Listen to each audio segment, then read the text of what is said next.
이 다음은 진리에 대해서 보겠습니다. 고린도전서 4장 1절 같이 한번 읽겠습니다. ให้เราอ่านด้วยกันนะครับ1 โครินธ์บทที่4ข้อ1นะครับ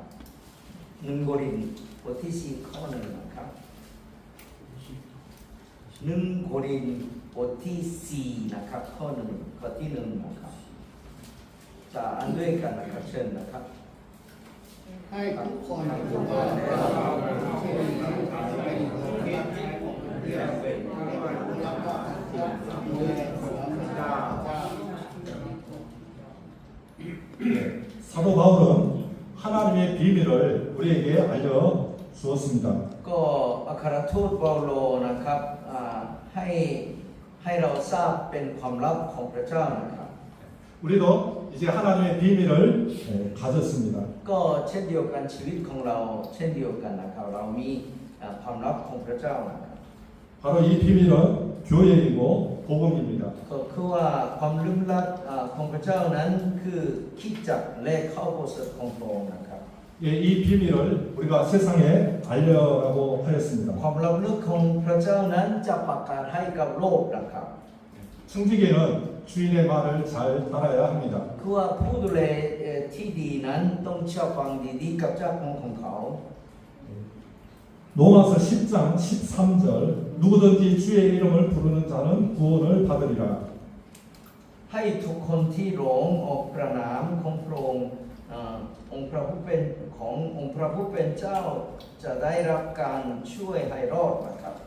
14절 그런즉 그들이 믿지 아니하는 일을 어찌 부르리요 듣지도 못한 일을 어찌 믿으리요 전파하는 자가 어찌 들으리요. แล้วผู้ที่ยังไม่เชื่อจะร้องเรียกพระองค์ได้อย่างไร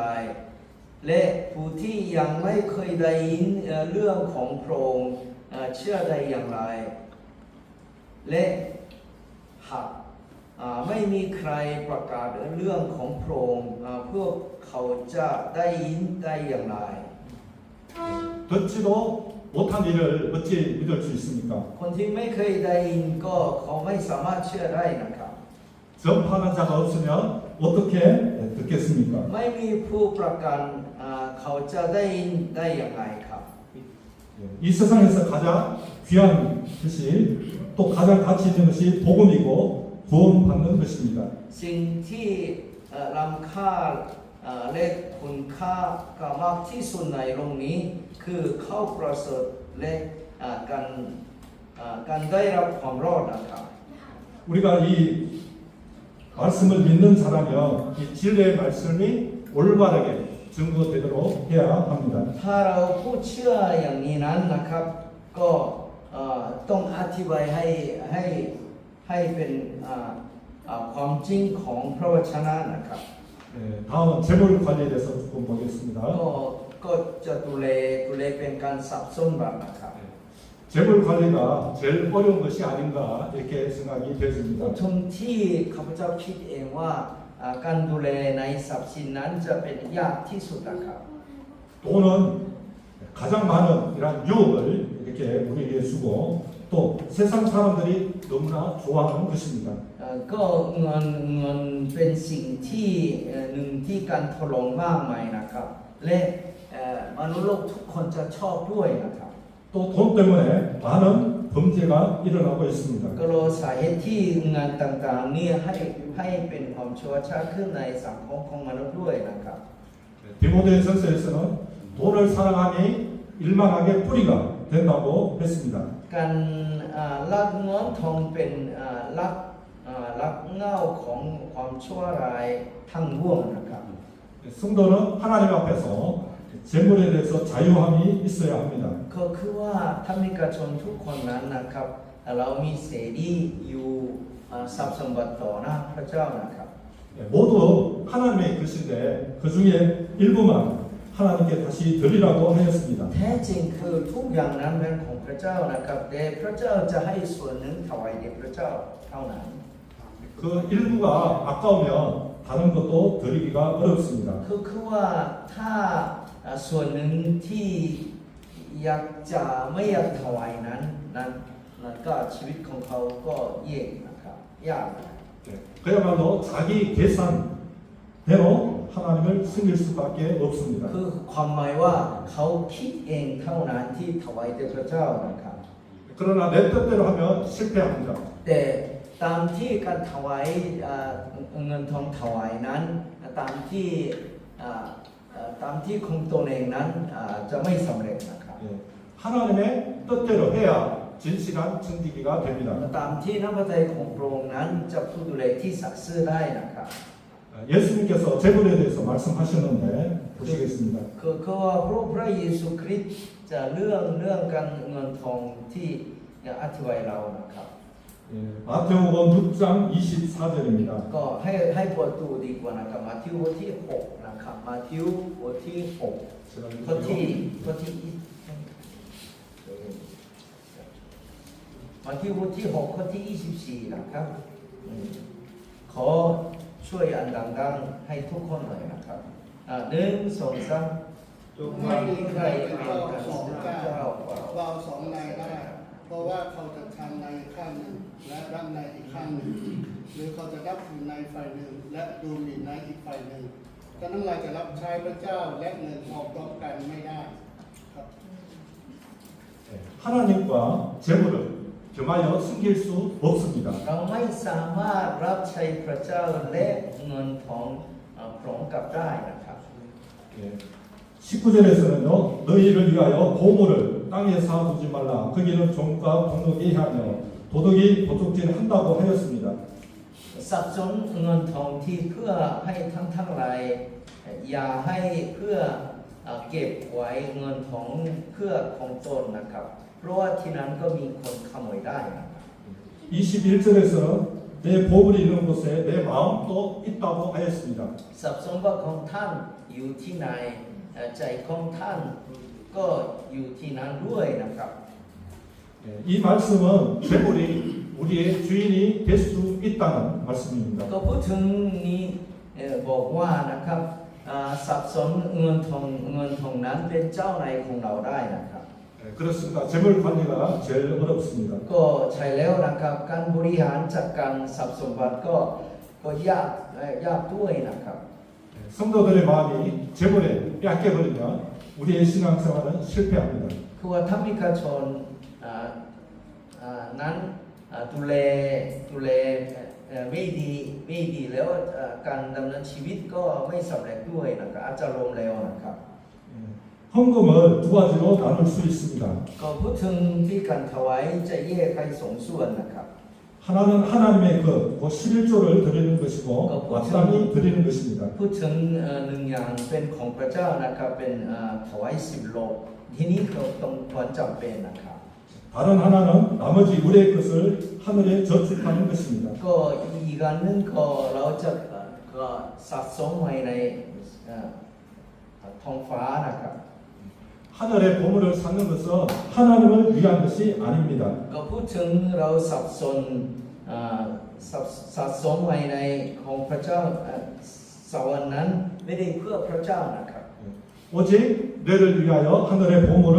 쌓아두라고 하셨습니다. ที่นี่บอกว่าจงสะสมทรัพย์สมบัติไว้ในสวรรค์เพื่อตัวท่านเอง 하나님께서는 성도들이 가장 좋은 것을 선택하도록 도와주십니다. ก็พระองค์ทรงจะช่วยให้เราทำมีการชนที่เลือกทำที่ถูกต้องนะครับ 성도가 하나님께 제물을 드리는 몇 가지 원칙을 살펴보겠습니다. ก็เราจะสังเกตดูเป็นหลักนะครับก็ทำมีการชนถวายทรัพย์สมบัติเพื่อพระเจ้านะครับ 첫 소산물의 원칙입니다. คือว่าครั้งแรกก็เป็นหลักการถวายผลแรกนะครับ 잠언 3장 9절에 내 재물과 내 소산물의 처음 읽은 열매로 여호와를 공경하라. คือว่าการทรัพย์สมบัติและการเกิดขึ้นในผลทำงานก็รับใช้พระเจ้านะครับ 10절 그리하며 내 창고가 가득히 차고 내 포도주 틀에 새 포도즙이 넘치리라. ถ้าเราทำอย่างนั้นเก็บของเต็มไปด้วยนะครับและที่ถ้าเราเอาเงินนั้น จะเต็มด้วยในที่นั้นด้วยนะครับ 네, 추수한 첫 곡물이 하나님께 드려졌습니다. เมื่อเราเก็บเกี่ยวเสร็จแล้วนะครับเป็นที่ถวายแด่พระเจ้านะครับ 우리에게도 수입이 있을 때에 먼저 하나님께 드리고 나머지를 사용해야 합니다. เช่นเดียวกันชีวิตของเรานะครับก็เรามีรายได้ก็ถวายแด่พระเจ้าก่อนนะครับแล้วก็ที่เหลือเราใช้ส่วนตัวนะครับ 네, 내가 먼저 쓰고 남는 것을 하나님께 드린다고 하는 것은 하나님을 공경하는 자세가 아닙니다. ถ้าเราใช้ของเราก่อนแล้วก็ที่เหลือถวายแด่พระเจ้านั้นก็ไม่เคารพกับพระเจ้านะครับ 네, 쓰고 남는 것을 하나님께 드리려고 하면 남는 것이 없습니다. ก็เมื่อเราจะใช้ไปก่อนแล้วนะครับแล้วก็ที่เหลือก็ถวายแด่พระเจ้านั้นก็อาจจะไม่เป็นไปไม่ได้นะครับ 네, 사용해야 할 것이 너무나 많기 때문에 그렇습니다. เพราะว่าสิ่งใดที่เราใช้มากมายนะครับ 네, 또 나중에 드리려면 아까워서 시험에 들 수 있습니다. ถ้าเราถวายทีหลังนั้นนะครับตอนนั้นว่าโอ้เสียดายด้วยเนี่ย 네, 그 다음 희생의 원리입니다. ก็ต่อไปนะครับ 그 사무엘하 24장 22절을 보시면 ก็2 사무엘 บทที่24นะครับ 아라우나가 다윗에게 이르되 원하건대 내 주인 왕은 좋게 여기시는 대로 취하여 드리소서. 번제에 대하여는 소가 있고 뗄 나무에 대하여는 마당질하는 도구와 소의 멍에가 있나이다.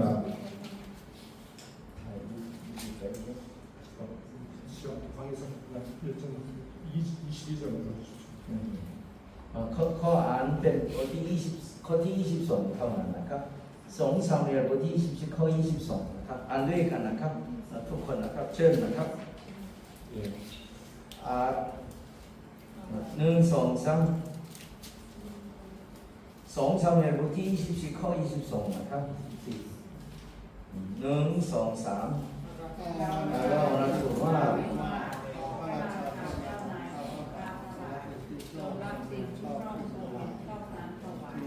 ที่มีมวยสำหรับเครื่องบูชาตัวและเครื่องถวายข้าวกับแอบสำหรับวัวเป็นปืน 하나님께서는 우리가 하나님께 드릴 때 즐겨 드리는 자를 기뻐하십니다. ก็พระเจ้าจะความชื่นชมยินดี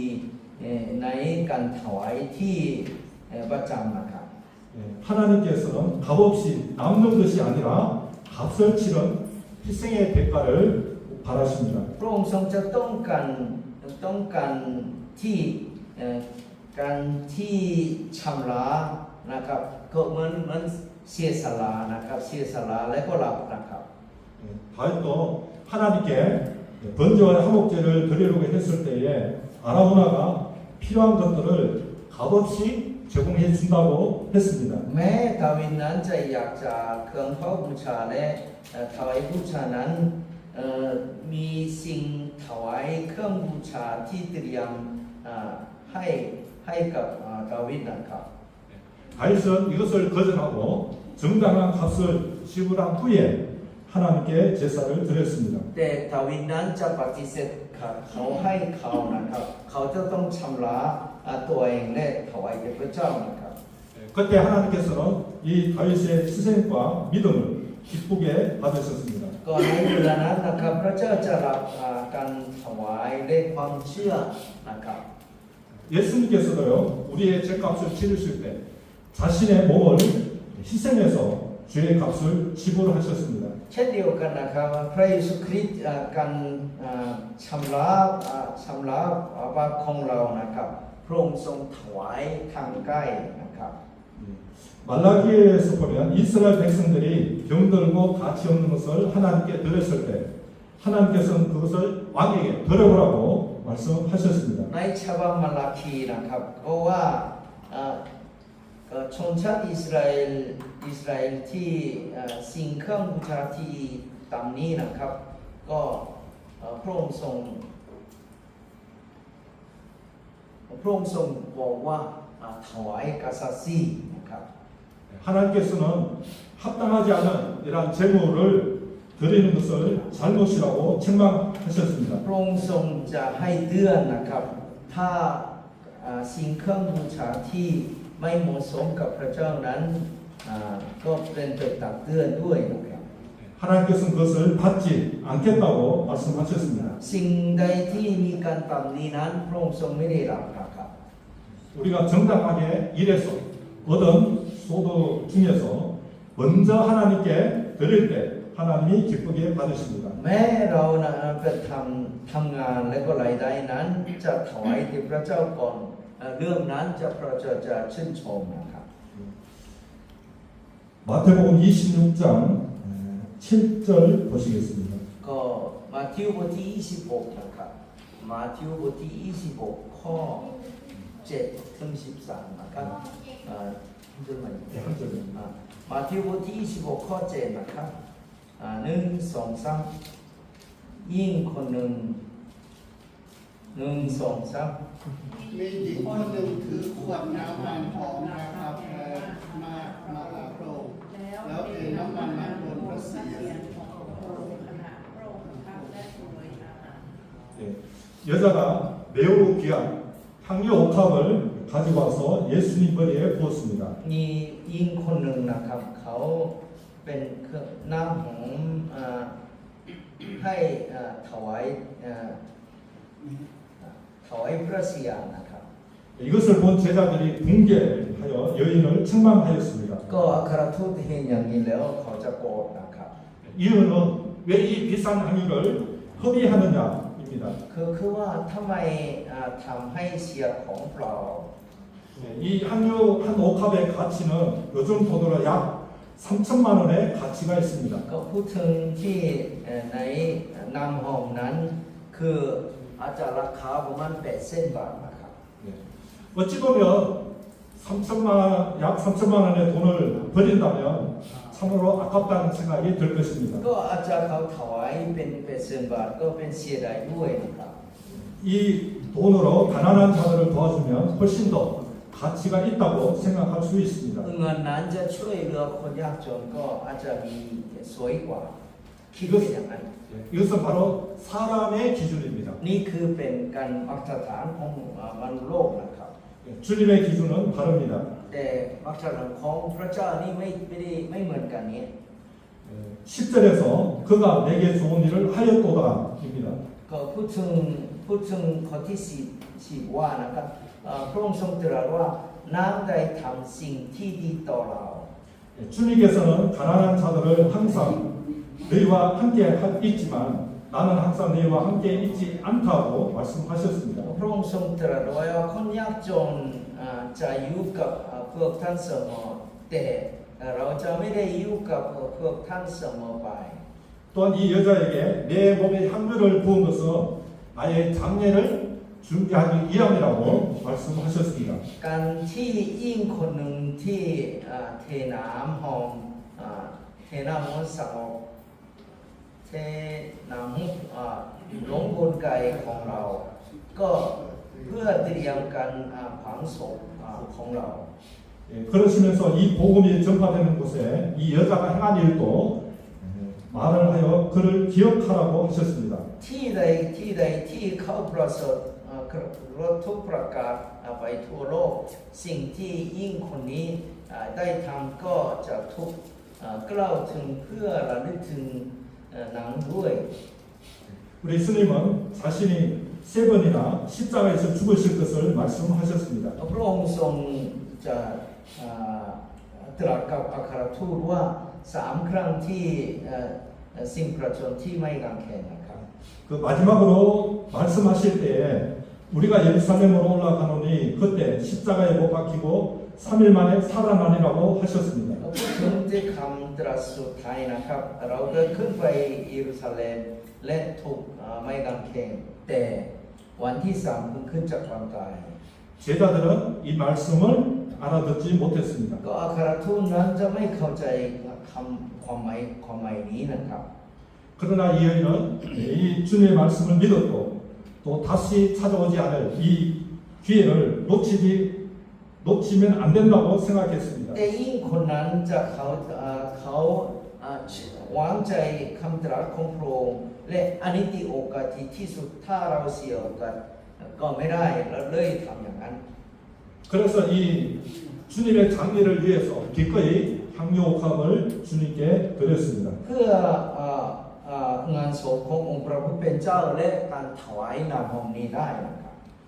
우리는 이 사실을 알아야 하고 복음을 전할 때 이 여자가 한 일을 전해야 합니다. ก็พูดถึงเราควรจะรู้เรื่องนั้นนะครับและเมื่อกำลังที่ประกาศเข้าเปอร์เซ็นต์นั้นระลึกถึงคนที่ยิ่งคนนั้นทำนะครับ 이것이 바로 또 예배에 대한 원리입니다. อันนี้คือเป็นการนมัสการที่หลักนะครับหลักของการนมัสการ 그래서 우리가 물질을 드리고 또 시간을 드리고 나의 가장 귀한 것을 드릴 때 하나님이 기뻐 받으십니다. เมื่อเราการถวายทรัพย์สินและถวายเวลาและถวายสิ่งที่มีค่าที่สุดของเราแด่พระเจ้าพระเจ้าทรงพอพระทัยนะครับ 하나님께서는 우리에게 시간과 또 재능과 진리의 말씀과 물질을 맡기셨습니다. พระเจ้าทรงมอบเวลาและความสามารถและพระวจนะแห่งความจริงและสับสนสินเงินทองไว้กับเรา 그리고 우리가 이러한 것들을 어떻게 사용을 했는지 결산할 때가 있다고 แล้ 말씀하셨습니다. วถึงเวลานะครับถึงเวลาต้องการนับดูนะครับ 그 자리에서 여기 계신 우리 모두가 착하고 충성된 조마 이러한 칭찬 듣기를 원합니다. ก็อยากให้มีความปรารถนาของเราว่านะครับให้ทุกคนได้นิคำชมว่าเจ้าเป็นว่าวที่ดีและศักดิ์สิทธิ์นาทีนั้น 네, 이상 마치겠습니다. นี่คือเป็นสิ่งที่ให้เราต้องจำเป็นนะครับขอบคุณมากครับ